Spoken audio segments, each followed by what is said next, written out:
गणेश की जन्म कथा। गणेश के जन्म के संबंध में अनेक कथाएं प्रचलित है, लेकिन शिव पुराण में गणेश के जन्म के संबंध में कथा लिखी गई है वह जन साधारण में सबसे अधिक प्रचलित है। कहा जाता है कि एक बार जया और विजया जो पार्वती की सखिया थी, उन्होंने पार्वती से कहा, जिस प्रकार नंदी, भृंगी आदि शिव जी के गण हैं और वे उन्हीं की आज्ञा का पालन करते हैं, उसी प्रकार आपका भी एक गण होना चाहिए जो आपकी आज्ञा का पालन करे। एक दिन पार्वती गुफा के द्वार की रक्षा के लिए नंदी को वहां पर बैठाकर स्वयं स्नान करने के लिए चली गई। अभी वह स्नान कर ही रही थी कि वहां शिव जी आए और सीधे गुफा के अंदर चले गए। शिव जी ने नंदी की कोई परवाह नहीं की। शिव जी का इस प्रकार गुफा के अंदर आना पार्वती को अच्छा नहीं लगा, अतः उन्होंने उसी क्षण यह निर्णय लिया वे अपने गण की रचना करेगी जो मात्र उन्हीं की आज्ञा का पालन करेगा। पार्वती ने तुरंत चंदन के लेप से एक छोटे बच्चे की आकृति तैयार करके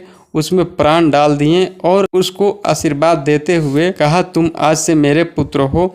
आज से इस महल की सुरक्षा का कर्तव्य तुम्हारा है। मेरी आज्ञा के बिना तुम किसी को महल के अंदर नहीं आने दोगे, फिर चाहे वे तुम्हारे पिता ही क्यों न हो। पार्वती ने अपने पुत्र का नाम गणेश रखा और उसके हाथ में डंडा देकर मुख्य द्वार की सुरक्षा का उत्तरदायित्व सौंपकर स्वयं स्नान करने चली। बाल गणेश हाथ में डंडा लेकर द्वार पर ही बैठे रहे। थोड़ी ही देर में वहां शिवजी आए और अंदर जाने लगे। गणेश अपने पिता को नहीं पहचानते थे, इस उन्होंने डंडे के द्वार के बीच अड़ाकर शिव जी को वहीं पर रोक दिया और बोले, मैं आपको अंदर जाने की आज्ञा नहीं दे सकता क्योंकि मेरी माता जी अंदर स्नान कर रही है, इसीलिए आप कुछ देर यहीं पर रुकिए, मैं अंदर जाकर अपनी माता जी से आज्ञा लेकर आता हूँ। गणेश के मुख से इस प्रकार की बातें सुनकर शिवजी क्रोधित होकर बोले, अरे मूर्ख बालक, क्या तुम्हें ज्ञात नहीं है मैं पार्वती का पति शिव हूँ, तुम मुझे मेरे ही घर में आने से कैसे रोक सकते। शिव और गणेश में काफी देर तक बहस चली, लेकिन फिर भी गणेश ने उन्हें अंदर नहीं जाने दिया। बात बढ़ जाने पर शिव के अन्य गण भी वहां पर आकर बोले, देखो गणेश, तुम हमारे ही समान पार्वती और शिव के गण हो, इसीलिए हमने तुम्हें कुछ भी नहीं कहा। यदि तुम अपने प्राणों की रक्षा करना चाहते हो तो शिव जी को अंदर जाने दो, अन्यथा तुम्हें अपने प्राणों से हाथ धोने पड़ेंगे। शिव जी के गणों को देखकर भी गणेश ने हिम्मत नहीं हारी और बराबर उनसे तर्क वितर्क करते रहे, यह जानते हुए भी कि गणेश पार्वती के गण है। शिव ने दूसरे देवताओं का आवाहन किया और देवताओं सहित अपने गणों को आदेश कि वे गणेश पर आक्रमण करके उसका अभिमान नष्ट कर दे। देवताओं तथा शिव के गणों ने गणेश के साथ भीषण युद्ध किया, लेकिन गणेश ने हिम्मत नहीं हारी। सारी देवता और शिव ने गणेश के अद्भुत पराक्रम को देखकर आश्चर्यचकित रह गए।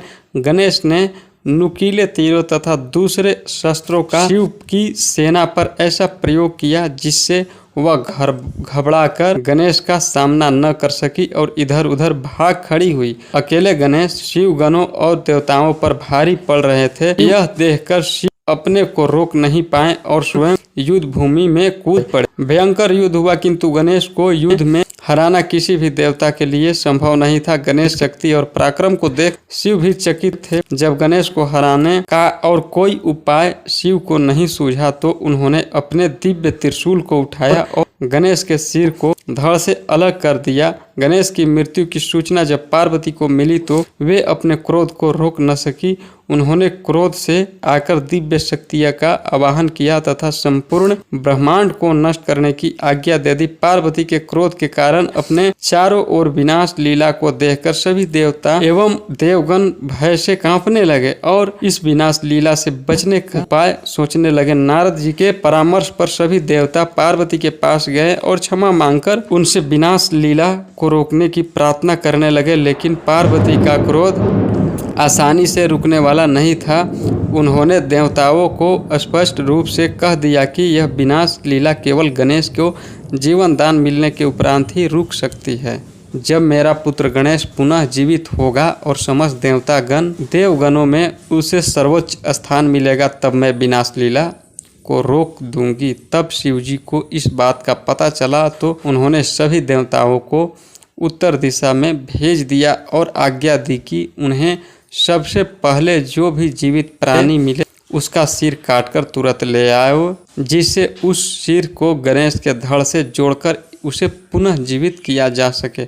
थोड़े ही देर में देवतागण एक ऐसे हाथी का सिर काट कर ले आए जिसका केवल एक ही दांत था। हाथी के उस सिर को गणेश के धड़ पर रखकर सभी देवताओं ने वैदिक मंत्रों का उच्चारण किया और उस पर पवित्र जल छिड़क दिया। कुछ ही देर बाद गणेश ने आंखें खोली और पुनः जीवित हो गए। गणेश इस प्रकार लग रहे थे मानो गहरी नींद से सोकर उठे हो। उन्हें जीवित देखकर पार्वती अत्यंत प्रसन्न हुई। ऐसी वीडियोज़ के लिए चैनल को बिल्कुल सब्सक्राइब कीजिए, वीडियो को लाइक कीजिए।